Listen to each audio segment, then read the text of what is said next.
help women, save lives, and peacefully end abortion where you live. I can tell you exactly what would happen. The infant would be delivered. The infant would be kept comfortable. The infant would be resuscitated if that's what the mother and the family desired. You were serious about that? Be inspired to change hearts and minds by joining over 1 million volunteers taking part in the global movement happening in your neighborhood. She says, pray that I can get through this abortion. And I said, oh, no. So she went ahead and went into the abortion clinic.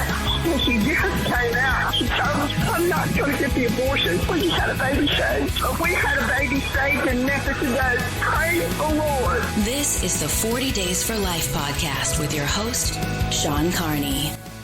Hello, and thank you for joining us today on the 40 Days for Life podcast. I'm Sean Carney, the president of 40 Days for Life, and your host for this podcast, which is dedicated to helping you end abortion where you live. Happy anniversary, Dobbs, one of the greatest days in the history of America. We are approaching the second anniversary of the overturning of Roe versus Wade, which was a good thing, and we will cover that on this podcast. And, of course, it has brought new challenges, but it has been awesome. We hope you can join us at the Lincoln Memorial for our rally and really our entire Celebrate Life weekend. Abby Johnson will be hosting her conference over the weekend of June the 21st through June the 23rd in D.C., We'll have a rally on Saturday morning, the 22nd. On Friday night, the 21st, Matt Walsh will be speaking. And so some of this is already sold out, but go on ahead and check out Celebrate Life. And I know you can still get into Abby's conference, so be sure to check that out. It'll be a great weekend. We will be there, and we look forward to seeing you there to celebrate at an appropriate location at the Lincoln Memorial. The Supreme Court correcting their error after they dehumanized the unborn in 1973. They sent it back to the states, and it created a new landscape, which we have been talking about, but what the pro-life movement at the local level was equipped for. And so great time. This great way to spend your summer is to go to D.C. and to celebrate this and to resolve to continue to fight until abortion in all 50 states is gone. And something that we looked down upon in history. So right now, as we cover what's changed, what some of the challenges ahead, what are the results? What did it mean when the Supreme Court overturned Roe these last 2 years? We will update you on that, and this will be a very, very fruitful and helpful podcast. Somebody who has spent their life being fruitful and being helpful is Mr. Steve Carlin, who joins us in studio in Texas once again. Steve, how's it going? Hey, it's great. Glad to be here in Texas, as always. Yes, so we are also joined by Heather Gardner, making the trip from Austin. Thank you. Always glad to be back in the Holy Land. Good to see you. Yes. Football season's coming. I'm going to start getting hyped, and I've been in an Aggie depression for 2 years. But I get, it's like a virus. I mean, every August I'm like, we got a real shot at the national title. Like I convince myself and torture myself and drag my kids with me. And then, of course, we're always let down. But you always try to hedge it, though. It's usually like, I think we got a chance at the national title, which probably means by week 5 we're going to be out of it. And I think you're trying to like stave off that possibility, but then it always happens. Exactly. And so I'm just trying to put all my faith in God and not Aggie football. And that has let me down in the past where I'm like, no, this is the year. And you're like, the only thing sure in life is like death, taxes, and God's love for us. And so I've got to just focus on that. This is all self-talk. We're going to beat Notre Dame the opening weekend at Kyle Field. Write that down. So anyways, with all that said, I found something, you were in town a couple of months ago, and I forgot we need to update the podcast listeners. They haven't asked for this update, I don't think, but they're going to get it. You have one of your very few flaws in life, and something that, I'm always interested in your psychosis. Mm-hmm. And one of the things that has bothered me is your love of childish things. Okay. And some of those I share with you. Like if a Nintendo appeared in the studio and like the first RBI baseball was in it, you and I, we would just quit our jobs and play that all night. This podcast would just become those like streaming nerds where people watch people play video games on YouTube. Yeah. That first RBI baseball, Yeah. like Ozzie Smith, he ran like a 2-1-40. It's like Lawrence Taylor in Super Tecmo Bowl. Like nobody's faster than Lawrence Taylor in Super Tecmo Bowl. He ran like a 1-8-40. It's like humanly impossible. I feel like we should tell the listeners right now, if you're the ones who send us the email and you know who you are that says, get to the point, just by 10 minutes or so, we'll be on the topic. Because we've got to cover. So one of your childish loves is you long for grape soda. Yes. This is your heart's desire. Mm-hmm. Do you actually give it up for Lent? Generally, yeah. Yeah, okay. Yeah. And I know that's not a fair question, but I'm putting you on the spot. I know it's not all that you give up, but it's on the list, grape soda. So you were down here, we were doing the podcast, and I mentioned Big Red. And like my father-in-law loves Big Red. Mm-hmm. And now he's poisoned our children with his love of Big Red. And I've never liked Big Red. I don't know what Big Red is. It's red. Yeah. But Big Red is like red grape soda, whatever that is. Mm-hmm. Okay. So you had never had one. It's a Texas thing, right? Dr. Pepper makes Big Red. I think so, yeah. Okay. And I only like Big Red ice cream. I don't actually like Big Red. There's a such thing as That's disgusting. It's awesome. The only thing that could possibly be worse than Big Red is Big Red ice cream. It's good. It must look like Elmo's ice cream. Elmo's What is the flavor? Toilet bowl. I don't remember that much, but I feel like, was there like a little bit of like a cinnamon element to it? It wasn't like a fruit. No, you're thinking of Fireball, which is like what college kids get drunk off now. Okay, that's not. If I've never had Fireball, I'll never have Fireball. I'm against Fireball. I'm just gonna go with cherry. I think cherry is the flavor of Big Red. It's the dominating flavor. For the record, there's no fruit or nutritional value at all in Big Red. But who makes Big Red ice cream?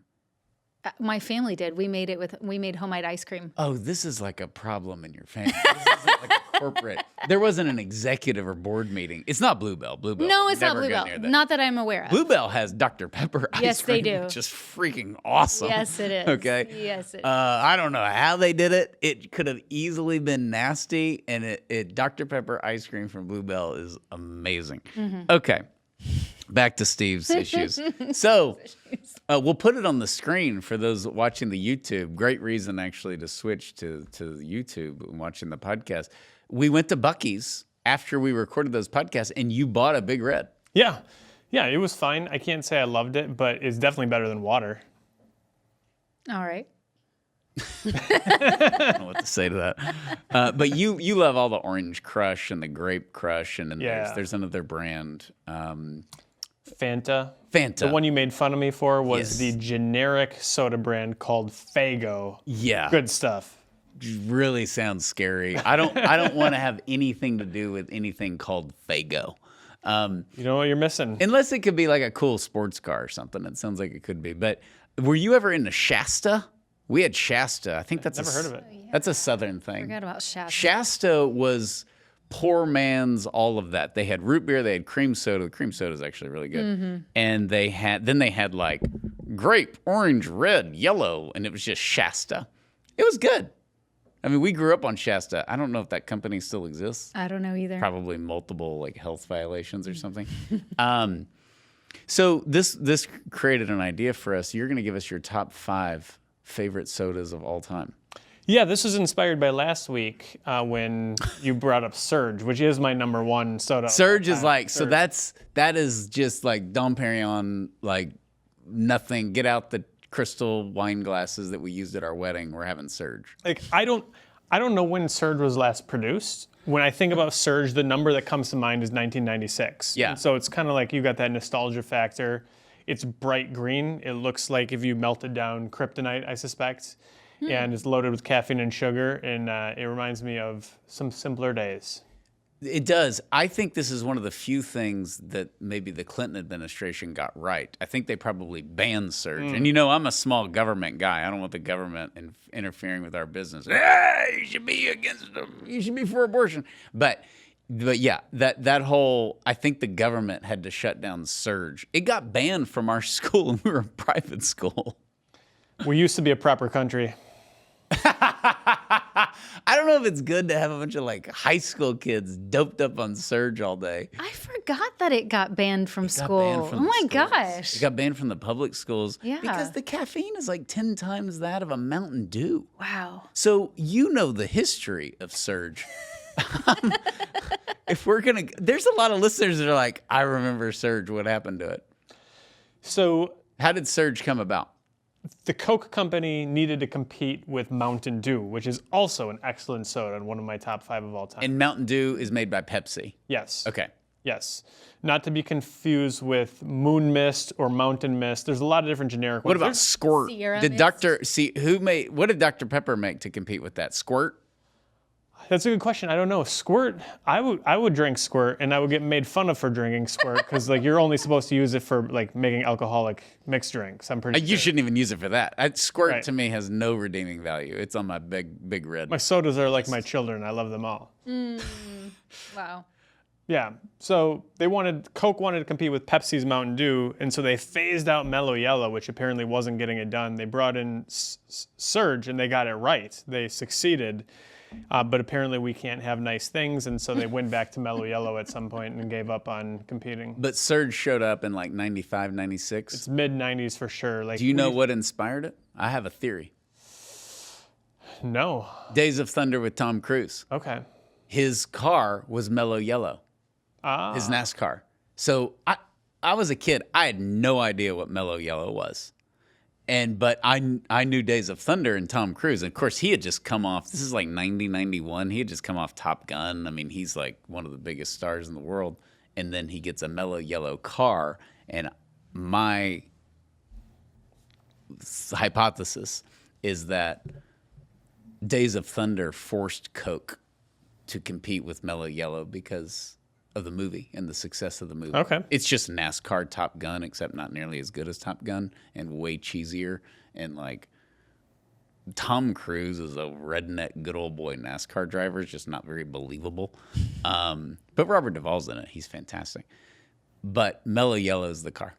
Okay. That's the Well, it's time for Surge to come back, and I plead with... Resurge. Yeah. If they did that, what they should do is they should have Resurge, because everybody, I'd buy it. I'd totally cave. I'd be like, maybe this means the Cowboys will start winning Super Bowls, because that's what they were doing when Surge came out. Resurge, and then do a decaf or half calf. Do both. Resurge, decaf Surge, Surge Zero, all the stuff that you do now. All right, so give us your top 5. Surge is 1. Yeah, number 2, purple. It's just called Rain? No, just any kind of purple. Oh, okay. Oh, the color. Yeah. Oh, I thought we were missing some little Wisconsin. Purple Crush, Purple Fanta, Oh, Purple boy. Fago. Wow. They're all good.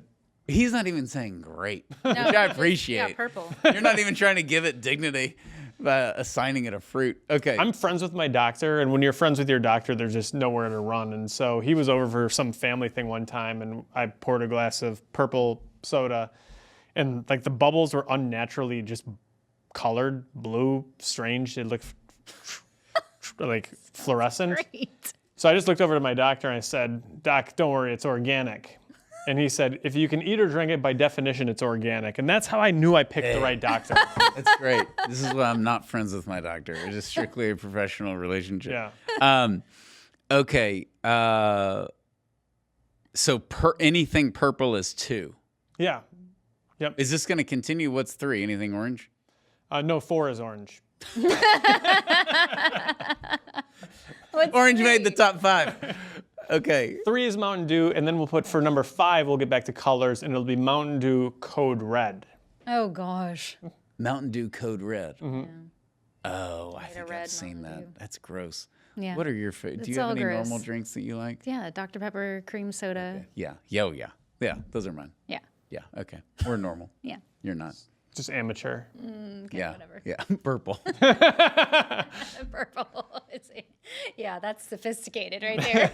I tell you, I want to ask you, and then we'll actually move on. But I like everything to eat. And I dislike really two things, and it doesn't make any sense. I don't like arugula. Okay, I don't even like saying Obama liked arugula. Of course. He just likes saying arugula. And I don't like root beer. Yeah.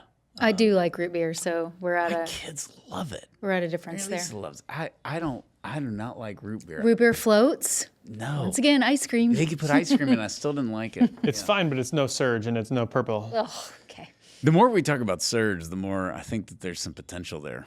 I mean, for a comeback. We need to get So credit for the rename, though. But we're all 40, so all these people have kids. I'm not 40. Yeah. y'all stay in that category. It's 15. Just don't talk about it. So yeah, it's If Teenage Mutant Ninja Turtles can come back, it's time for Surge to come back. yeah, There you go. exactly. But for all the '90s kids, Surge would be everybody would buy it for their own kids, and then let's say all the millennials or whatever are now like all health nuts. You do Diet Surge. You do Surge Zero. But okay, here's the thing. I lost a lot of weight a few years ago, as you know, and so I had to like dial back my purple intake. That wasn't on the weight loss program. No, it wasn't. Purple. You could have had like 4 purples a day and that's it. Yeah. That would have been something. But now I've got everyone telling me, they're trying to say, oh, you know, the diet stuff, that's worse for you. It's full of chemicals. Well, water's a chemical. I don't know. Like that is the nitpicking of like Diet Dr. Pepper is worse than a regular Dr. Pepper. I'm like, I don't know. They both have fake junk, and one is loaded with fake junk and a ton of sugar. I traded cancer for diabetes, or vice versa. Yeah, no, I don't know the diet. Like I like all the diet. I can't drink the regular drinks because I don't have a big sweet tooth. They're just too rich. They're too sweet. So I like all the diet drinks that are like fake and probably horrible for you. Diet cream soda, legit. Diet Mountain Dew's good. I'll just take your word for it. And one day, Diet Surge will be good. Oh, gosh. Surge Zero. Gosh. Okay. Dobbs turned 2. Dobbs is turning 2. So we're going to cover the 5 trends. And these are different. We've talked a lot about trends since Roe was overturned. Yeah. We've talked about like the women aren't dying. We've talked about all that stuff, and we'll continue to talk about that. But I think these are some topics now that we haven't talked about so far, and that we can now talk about since we've got some miles behind us since Roe was overturned back in 2022. Yeah, that's a really good point. This is a good update for the listeners and the viewers, in that this changes a lot, and of course, it's going to change in the next 6 months when we have an election. And we won't get into that, but there's just a lot on the abortion front politically that is very exciting. Okay, so Dobbs turning 2. The 5 trends shaping the abortion landscape. This first one is so stupid that we have to say it. It's great, but it's that's not gonna happen because women are robots, as you know. Yeah. You don't count because you're a pro-life woman. So I don't count. You don't matter. You've been surged. You no longer exist. But they said this wouldn't happen. And it happened. And it's going to happen because of natural law. The birth rate went up. Right. And this is my favorite stat. The reason the birth rate went up, and this is a good, I think, what to say when point at your 4th of July party. The birth rate went up because when you regulate or outlaw abortion, less babies get killed because abortion kills a baby. So when you don't have abortion, the babies continue to live and go through the birth canal. It's like the most basic thing ever. It's like when the people try to tell us there's no proof that steroids helped Barry Bonds hit all those home runs. Did anybody hit 70 home runs before Barry Bonds? Ever? No. Did anyone do it after they got rid of steroids? No. Okay. But it's just like, it's just crazy. You could use any analogy. I mean, it's unbelievable. It's like outlawing airplanes, and then airplanes are legal. And a year later, people are like, you know what's happening? People are flying to other cities. And you're like, yeah, that's what happened. We knew that would happen. And we knew the birth rate would go up. What I think really looks bad is there's going to be more abortions than ever And some people think that because of the skewed Planned Parenthood annual report, but we always mention that was before the overturning of Roe. But more people are being born because women actually don't want an abortion, and they're not mad at Amy Coney Barrett. They didn't get on a plane and go to California and have an abortion. Some did, but the majority of them didn't. That's the thing, is the abortion supporters have been and still are very adamant that, and they've been saying this for decades, right, that making abortion illegal is not going to reduce the number of abortions. And they will make the point that women are so determined to exercise our rights to get an abortion that we're just going to go somewhere else to get it, or we're going to self-abort. And the fact of the matter is, and I remember even realizing this firsthand praying outside of the facilities in Austin many years ago, that this was primarily about convenience, that convenience was their God. So I would encounter a woman and she would literally, her baby's life would hang in the balance based on how close was the nearest pregnancy center. If it was 2 or 3 miles away, maybe. If it was 4 or 5 or more miles away, well, I think I'll just go in here. And they would literally make that decision of whether or not they were going to make their abortion appointment based on the convenience of where could they go somewhere else. And that was happening over and over and over again, just in my own personal experience of talking with people. And I was hearing about it from a lot of other places too. And obviously, this is why we have seen an increase over the years of these mobile sonogram units being right outside of the abortion facilities, because it makes that all the difference in the world for this woman and this child. Yeah, it kills their business. The increased birth rate is something that we've talked about before. And so a moment ago I said these are new things. But this is new too, because those initial reports of the birth rate going up were largely just sort of like, oh, Texas reported these numbers, or this state reported these numbers. In Texas, it was the states that already had the heartbeat bill. Yeah. And then Roe was overturned. Yeah. So I think Texas was around like 300,000. So we had those numbers, and there was an idea of like, okay, well, sure, maybe the birth rate went up initially, but women are going to adapt, and they're going to find these networks, and they're going to leave, and they're going to do this or that. And then the abortion rate in those states will go right back up, and the impact of Dobbs will be negated. But now finally, as we're hitting this point in history, we now have the first academic study on the effect that Dobbs had on birth rates. It's a study titled The Effects of the Dobbs Decision on Fertility, and it is specifically looking at the causal relationship between pro-life laws and lives saved. And the number that they came up with is a 2.3% increase in the birth rate in states that have pro-life legislation in effect since Dobbs. And I think that 2.3% is tons of lives saved as it is. But on top of that, we're seeing this amidst a trend in fertility that is been steadily down, historically down. It's fighting against the current to get to the 2.3%. But also with time, I mean, the analogy we've used is if they ban McDonald's, if they say McDonald's is states' rights, and Florida bans McDonald's, and Texas bans McDonald's, and Tennessee bans McDonald's, some people will just drive to McDonald's, but most won't. And with abortion, they're like, yeah, but that's not a hamburger and fries. That is a serious thing. But the travel has been, they overestimated it. But from the McDonald's standpoint, you're still massive. This is why we're going to see Planned Parenthood have big trouble as time goes on. McDonald's is massive, but you can't take those markets. You can't take Texas and Tennessee and Alabama and Florida and close all your stores and just not change or adapt and be fine. Mm-hmm. And that's what's going to be happening. You got to do a lot of abortions to have a successful abortion facility as a business. And they're just not able to do that.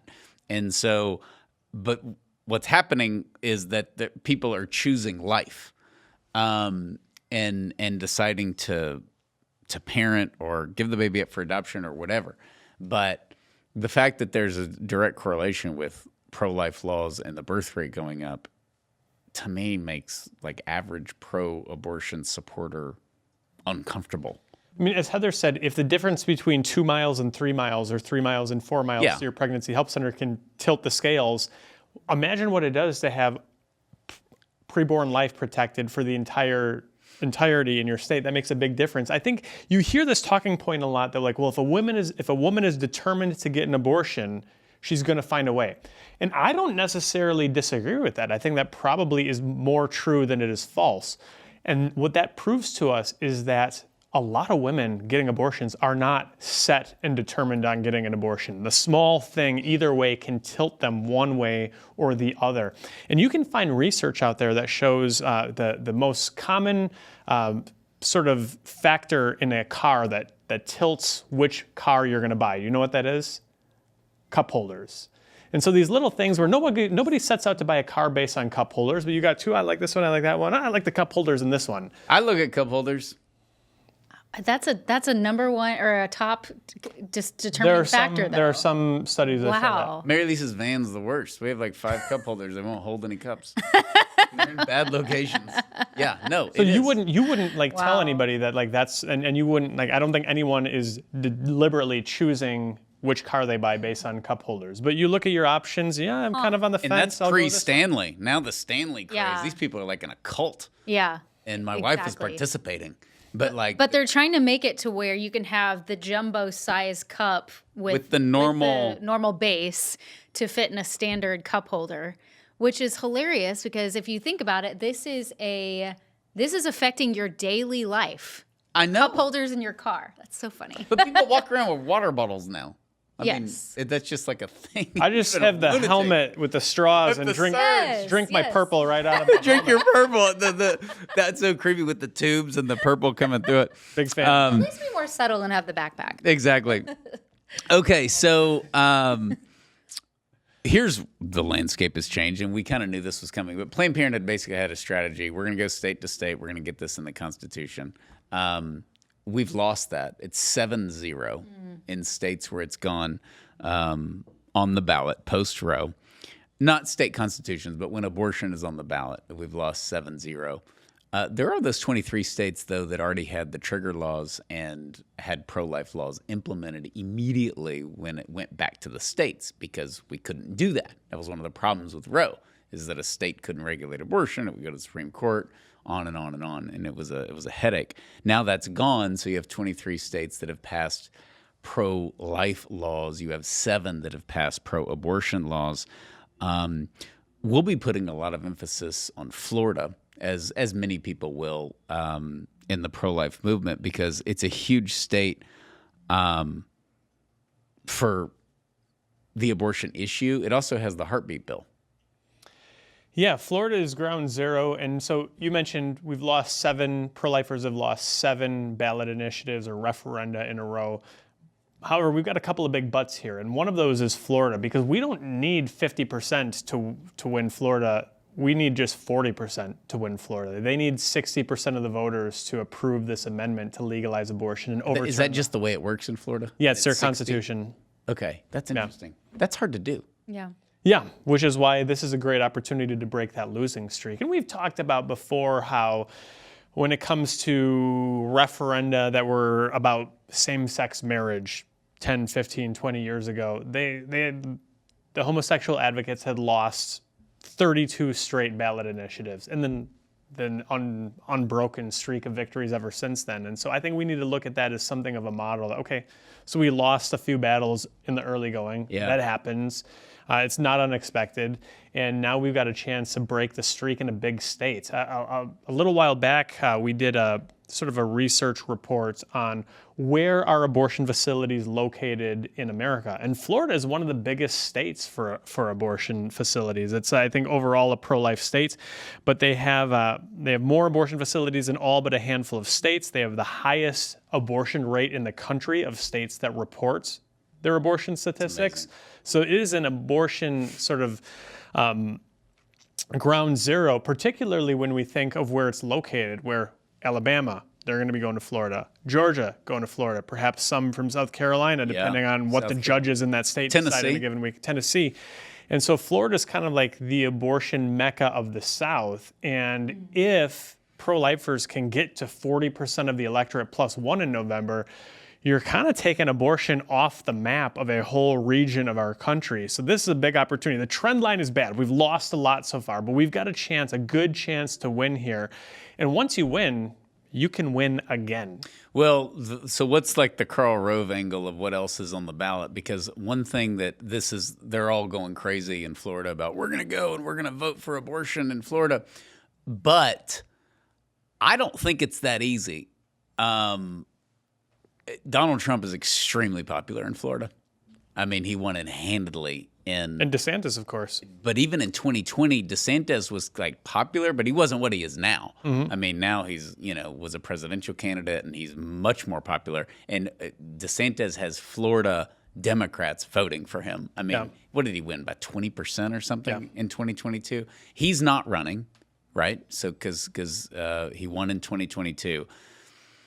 But what did Trump won Florida by like 9% in 2020, didn't he? I can't remember the margin. I think he's been pretty consistently polling at 10% above head-to-head with Biden right now. Almost won Miami-Dade County. Yeah. Because of the Cubans.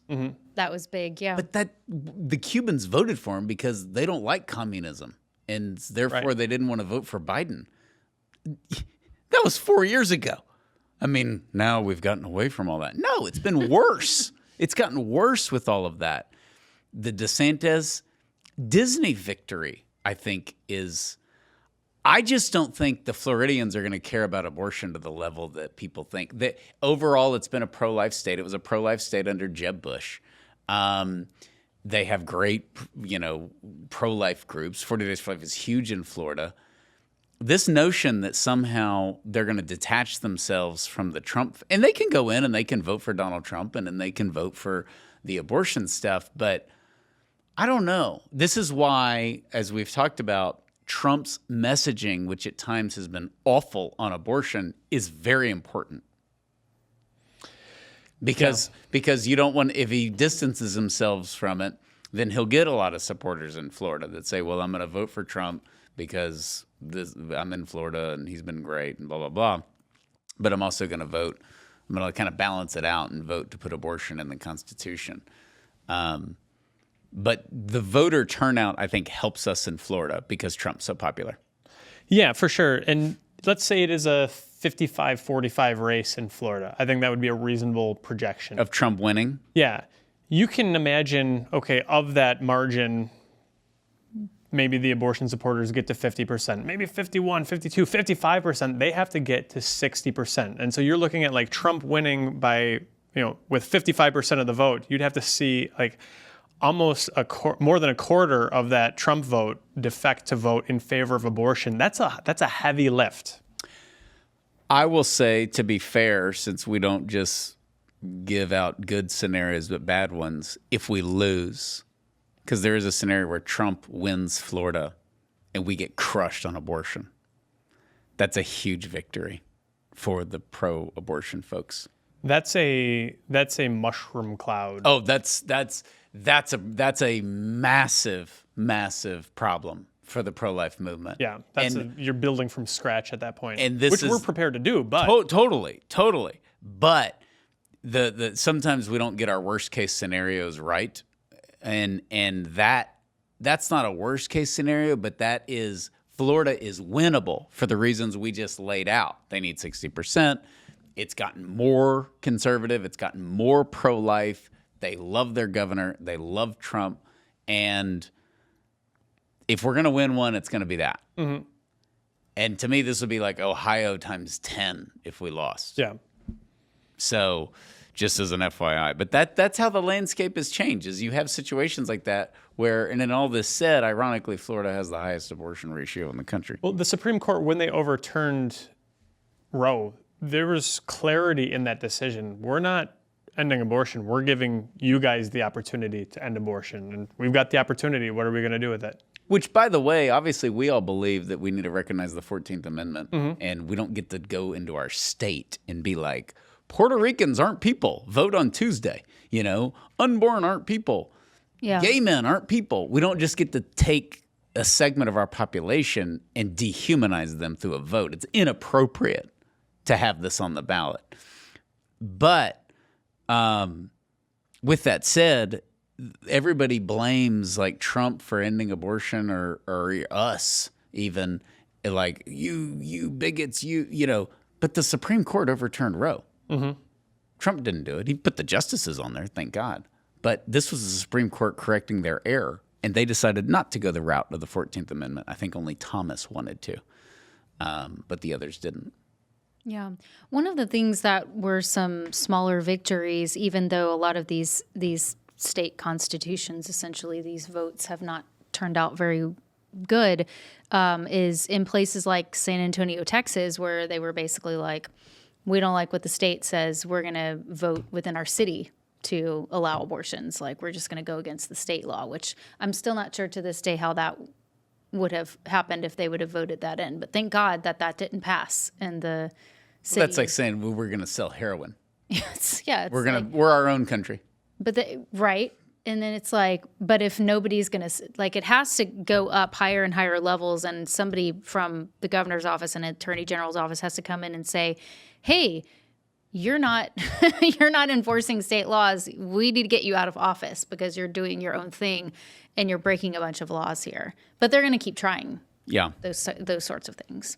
I do think that it is much more popular, brave, you're vocal if you support abortion after Dobbs, from the moment that Dobbs was overturned, and that is going downhill. Mm-hmm. And they know that, and that's why, going back to that same example with San Antonio, they also slipped in a whole bunch of other stuff, including what they pushed out most to the college students, which was marijuana, legalization of marijuana. Yeah, that's always a good and go-to. They just like threw that in there, like, this is what you're voting for. And it was like, you can't, that was also illegal. You can't put a whole bunch of separate issues. They had like 5 separate issues all on this one thing. And they pushed marijuana, and that's how they got all these college students to sign the petition to put that on the ballot to vote for it. It's like, okay, this is ridiculous, but not surprising. Yeah. Well, that is our chance. Florida, we can break their winning streak with a big victory, and they could cement it with a big victory. So there's a lot at stake in Florida. Okay, number 3, how the landscape has changed since Dobbs. We now have conclusive proof that abortion is the foundation of all abortion facilities. Yeah. It's the financial support of all of it. All this, saying it's not just 3% of their business? Yeah, it ain't. It ain't. It is the fries at McDonald's. It drives the whole thing, and we've always said that, but now we see it. We saw it in Mississippi. We're never leaving the poor women of Mississippi. Roe gets overturned, they move to New Mexico like the next day. So it's just... Not just across the border to like Memphis or something like that. Yeah. This is... I mean, that's not a drivable distance. Right. Well, what about all the poor women of Mississippi you wanted to help? Well, they can't get abortions. They're useless to us. Yeah. We're out.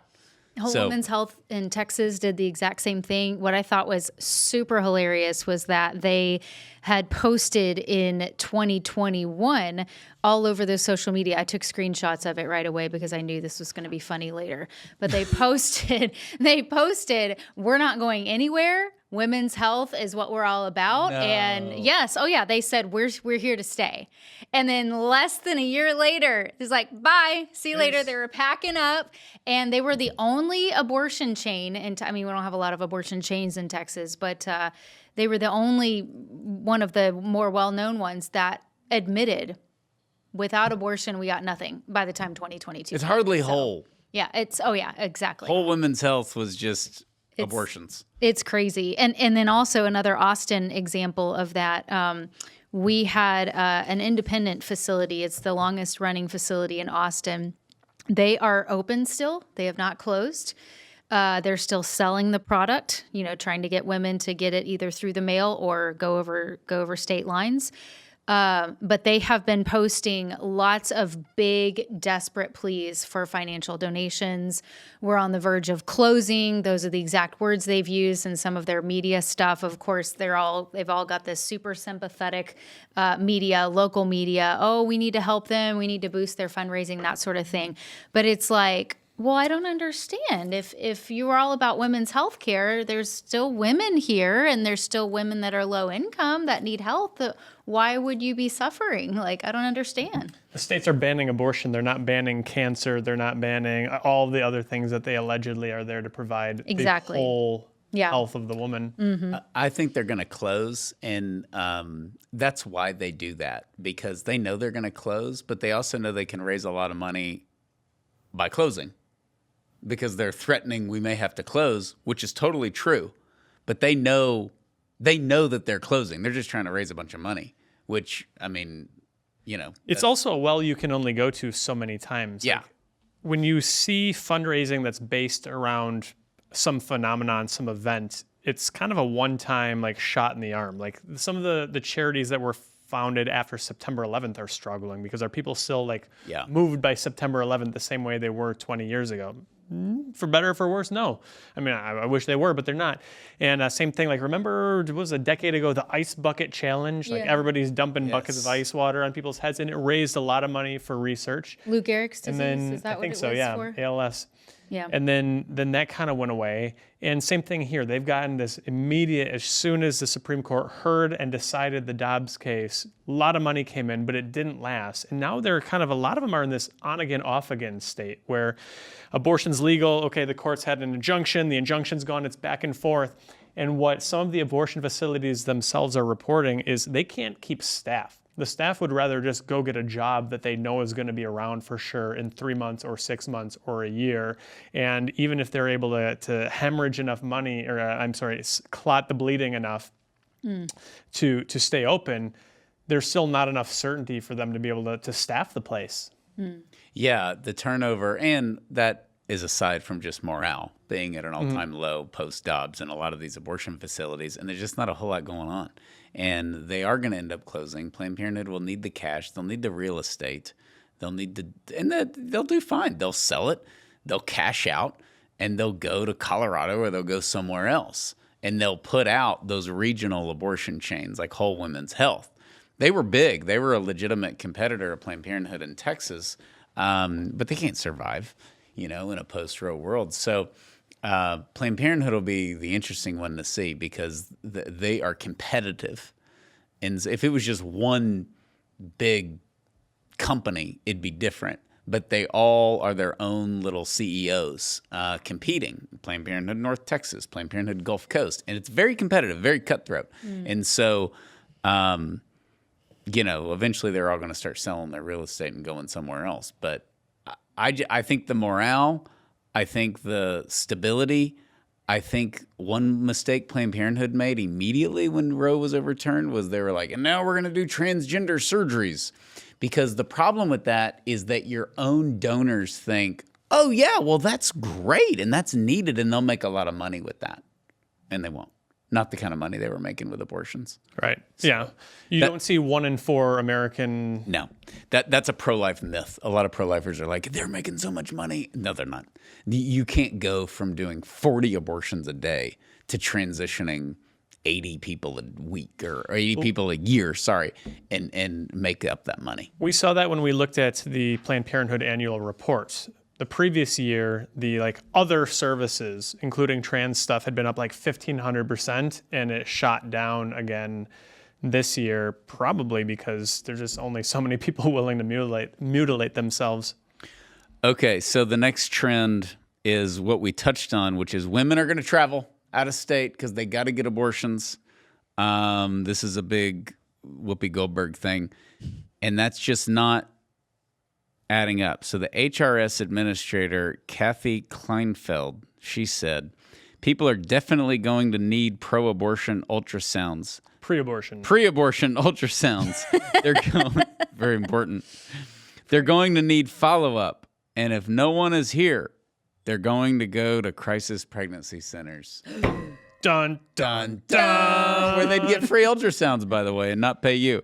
This is the other thing. Abortion travel funds are running out of cash. You hate to see it. This is crazy. That one I hadn't heard. But this is surprising. Hey, this is good because it's Florida.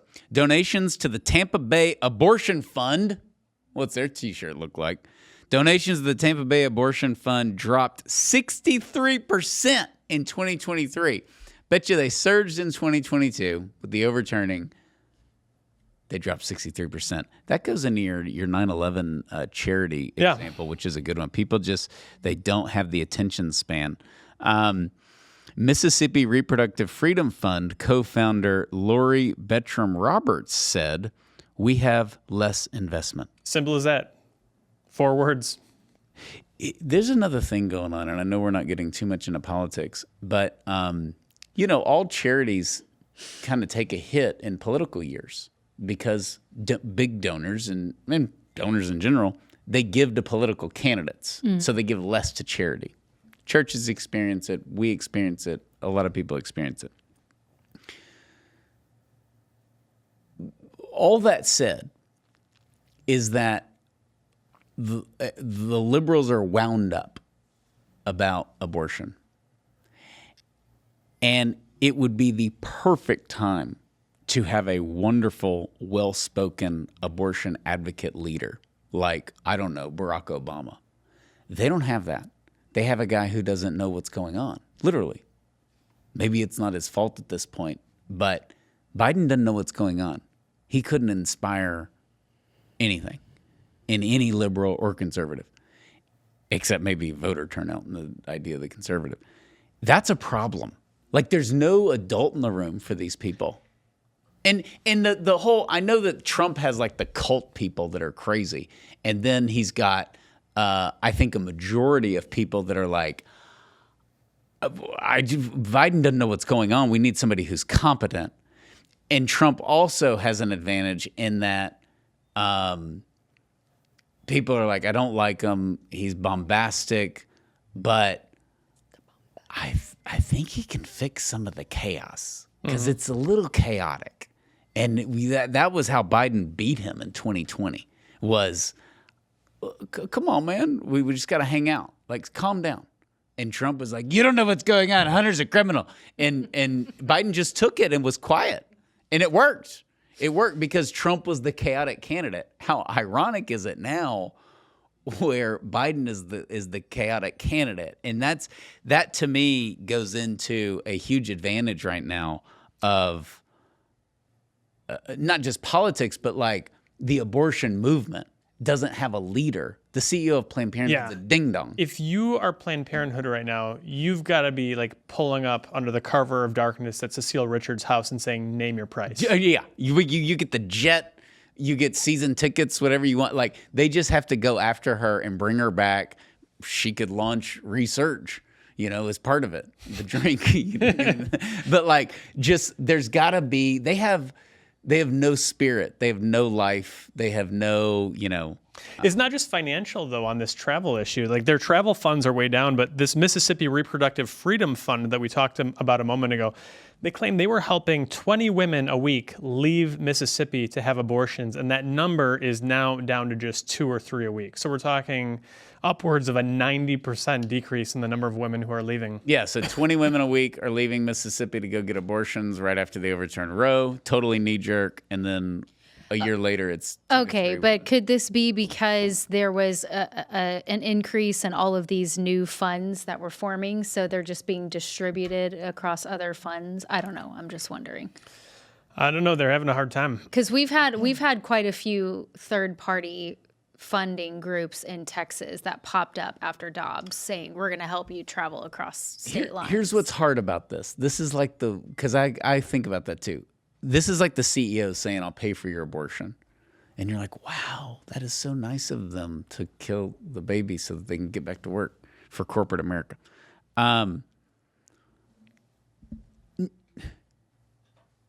That is so much window dressing that we don't know how many women take that up. And that was our whole point, which is I go to my HR director and I say, I need the travel for the abort. Money's not the problem, especially if they work for a company, like Amazon. I mean, that part was always odd to me.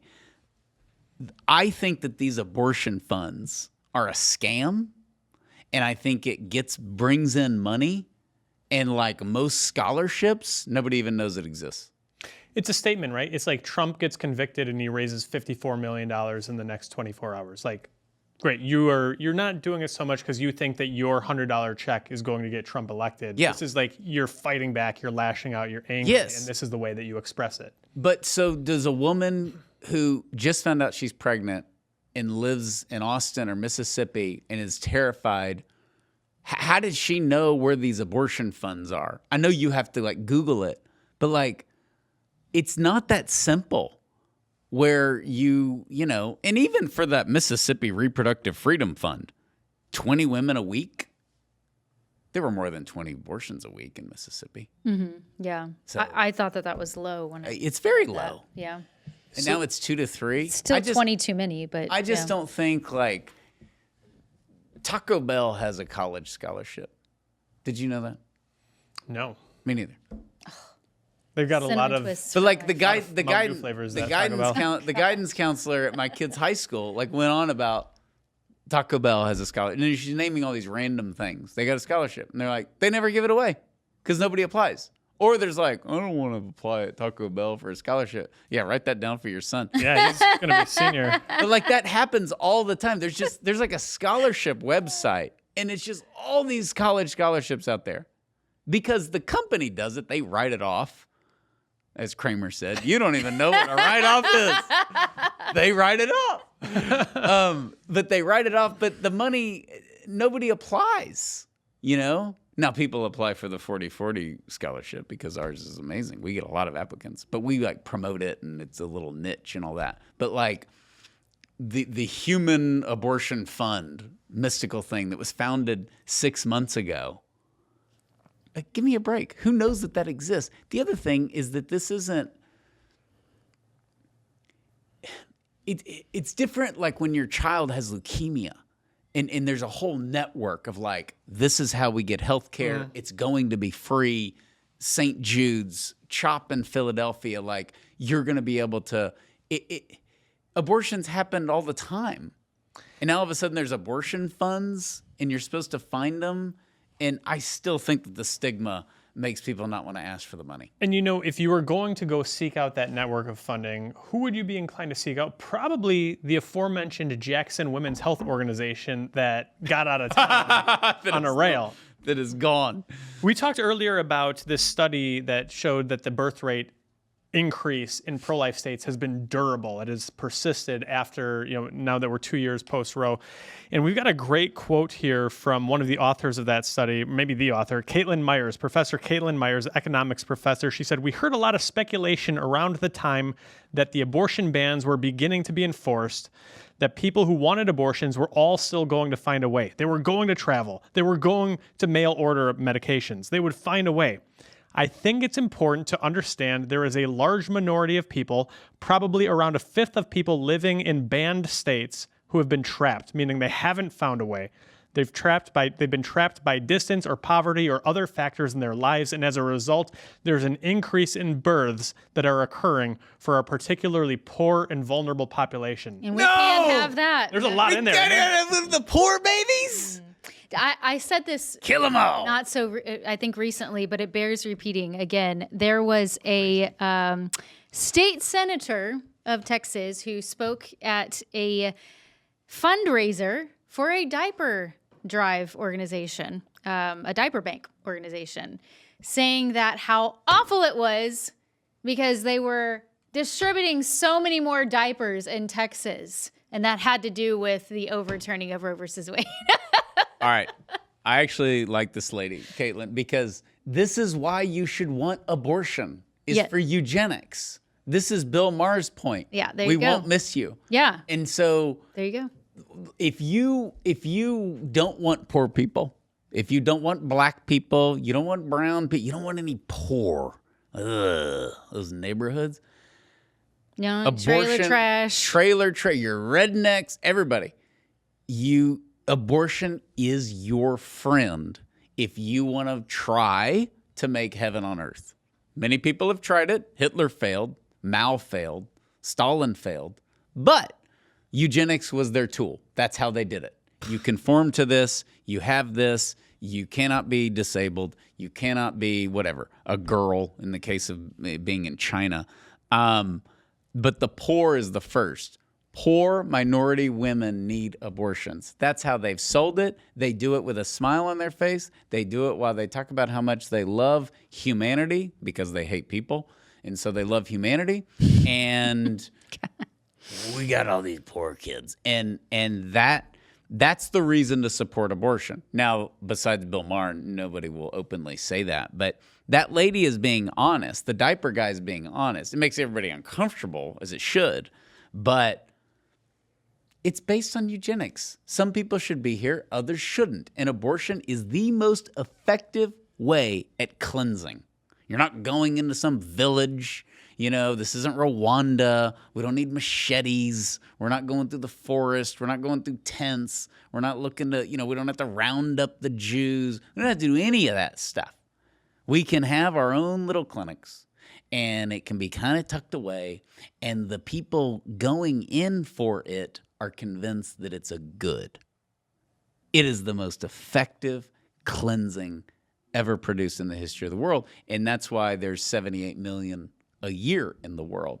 And we get these little nuggets, and we're getting more post-Roe. We are. We're getting a lot more, and it's definitely uncomfortable. But as we said from the beginning, they're having to own it.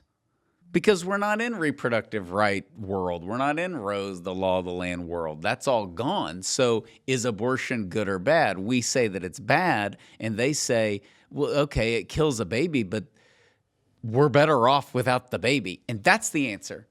That is the answer. We're doing you a favor. And we had that with slavery.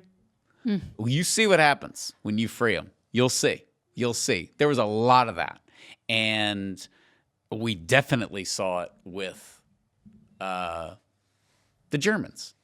Yep. Because there was just, I don't know, my friend is Jewish. And, well, you'll thank us later because these people are ruining our country.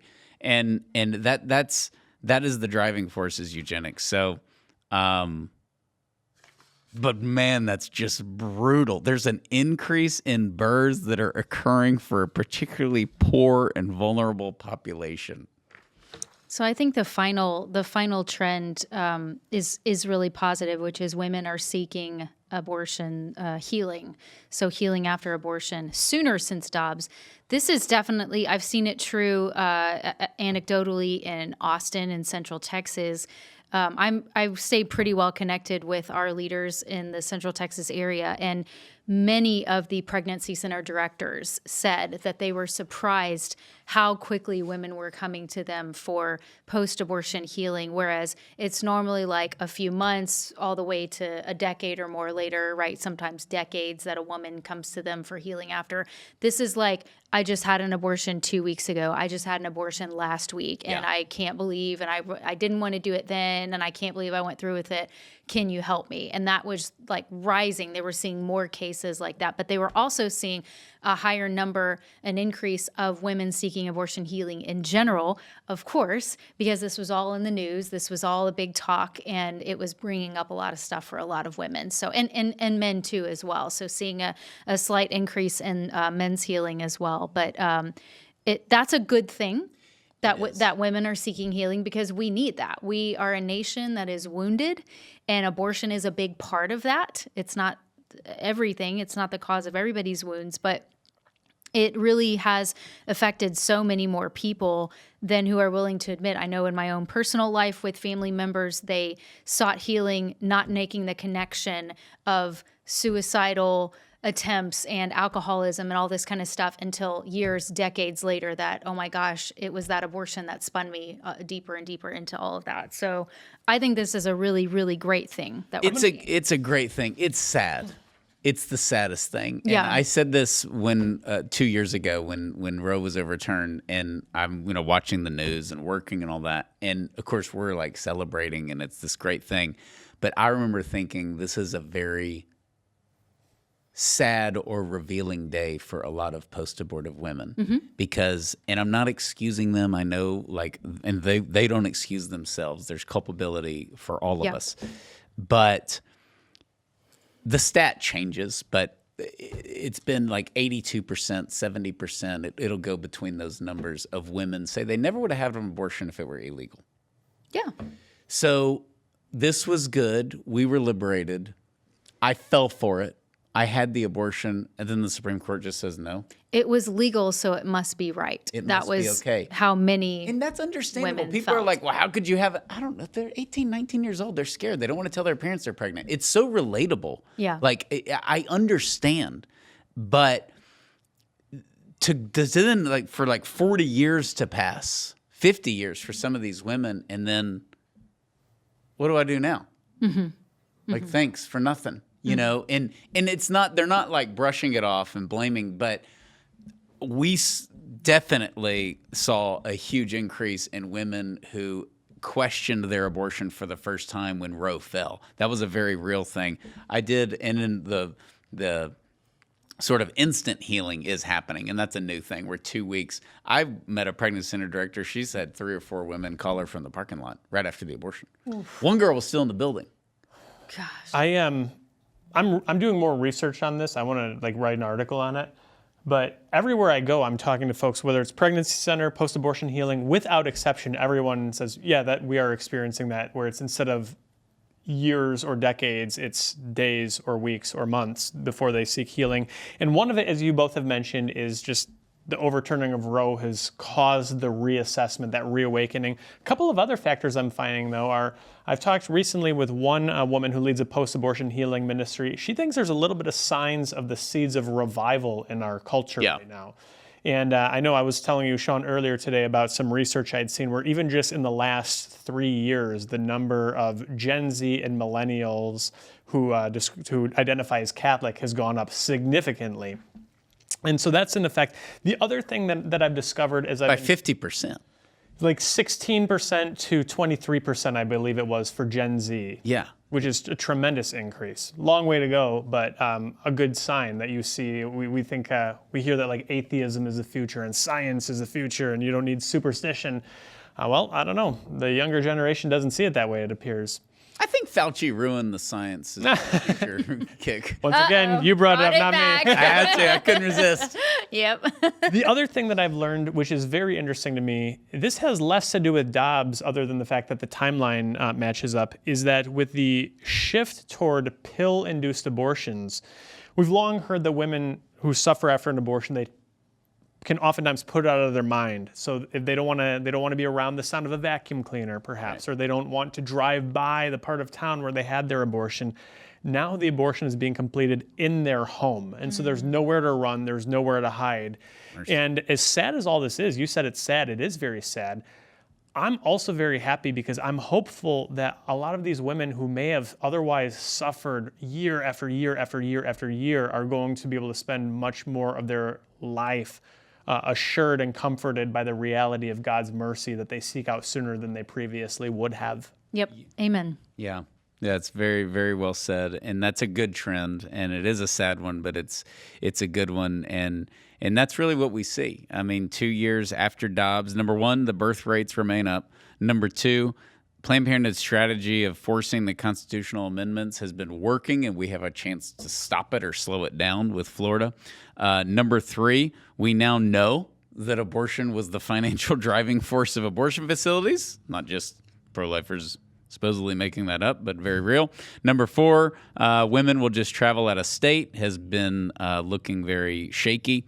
And number five, women are seeking healing sooner, right after their abortion since Dobbs. So these are good trends. We will continue to update you on trends as we continue in a post-Roe America. Be sure to join us in D.C. June 21 through June 23. And if you want to be equipped to discuss abortion in a post-Roe America, you can pre-order your signed copy of What to Say When To.